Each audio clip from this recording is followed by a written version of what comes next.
Dans cette vidéo, nous allons parler des formulaires, des éléments formulaires. Ce sont des éléments qui sont très importants parce qu'ils vont vous permettre de gérer justement les captures des emails de vos visiteurs. Donc je suis sur ma page et là ce que je vais faire, c'est ajouter une rangée avec 2 colonnes. Donc sur la colonne de gauche, je vais mettre une image. Ensuite, je vais rajouter maintenant le formulaire. On peut imaginer que par exemple, si vous me donnez vos coordonnées, je vais vous donner un cadeau. Je vais donc prendre l'élément formulaire et je vais le glisser directement sur la colonne de droite. Je vais ensuite recliquer dessus pour que sur la colonne de gauche, je puisse avoir tous les attributs relatifs au formulaire. La première chose que vous devez faire, c'est de sélectionner votre formulaire. Attention, vous devez avoir créé au préalable un formulaire. Pour ça, je retourne sur un autre onglet et vous allez sur la partie formulaire ici et vous faites créer un formulaire. Une fois que vous avez créé votre formulaire, vous allez mettre tous les attributs que vous souhaitez, RGPD par RGPD, un titre, etc. et vous faites enregistrer. Vous voyez ici, mon formulaire apparaît bien, il s'appelle formulaire. Vous n'êtes pas obligé de créer des dizaines de formulaires. Vous pouvez créer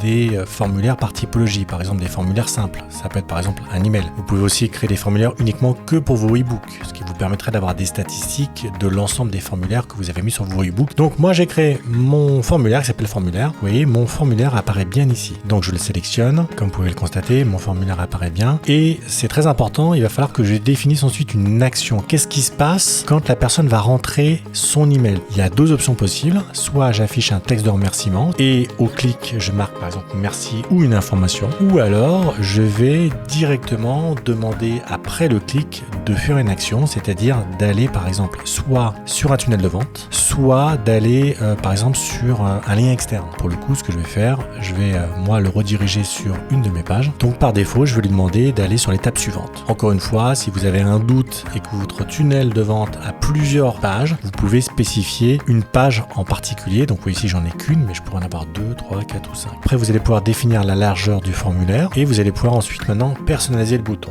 Donc là, je vais marquer ici, je le veux. Ensuite, vous allez définir le style, par exemple du champ. Donc le style des champs, c'est ce que vous avez juste au-dessus. Vous pouvez définir la couleur des champs. Si vous avez mis une aide en dessous du formulaire, vous pouvez choisir une couleur de fond, vous pouvez choisir une couleur d'arrière-plan. Alors, je vais faire exprès de mettre quelque chose de très flashy pour que vous puissiez voir. Et vous pouvez aussi mettre une couleur de bordure sur l'élément, comme vous pouvez le constater. De la même façon, vous allez pouvoir agrandir la taille du champ, vous allez pouvoir augmenter l'horizon de bordure du champ et vous pouvez personnaliser aussi la police. Soit vous prenez la police par défaut, soit vous choisissez une police spécifique et le style de la police, voilà, italique ou régular en fonction de la police que vous avez choisie. Ensuite, vous allez pouvoir mettre un style sur le RGPD. N'oubliez pas que le RGPD, lui, il est géré au niveau de la configuration, au niveau du marketing et email, c'est-à-dire dans cette partie-là.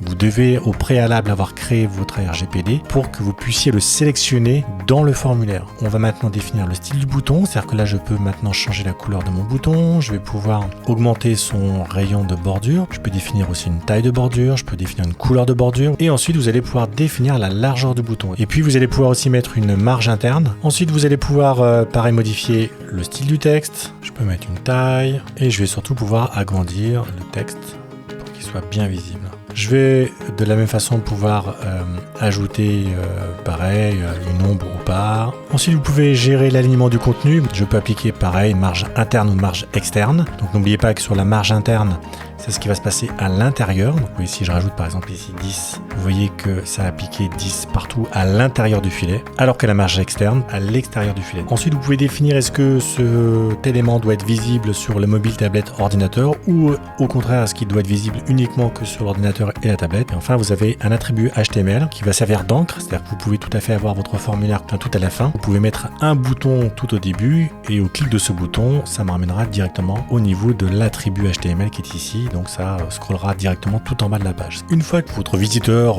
votre prospect donc a mis donc ses coordonnées au niveau du formulaire, quand vous allez ensuite dans Prospecno, vous allez voir que vous aurez systématiquement la source de la première acquisition de ce contact. Et on aura systématiquement l'URL de la page en question et la page de capture qui correspond à ce formulaire. Et donc là, on est typiquement sur la page de capture. Par contre, faites bien attention, vous ne pouvez avoir qu'un seul formulaire par page.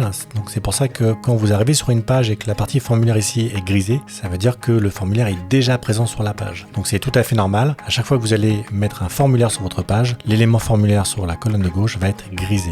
Pour la dégriser, il faut que vous alliez sur le formulaire et il faudrait le supprimer.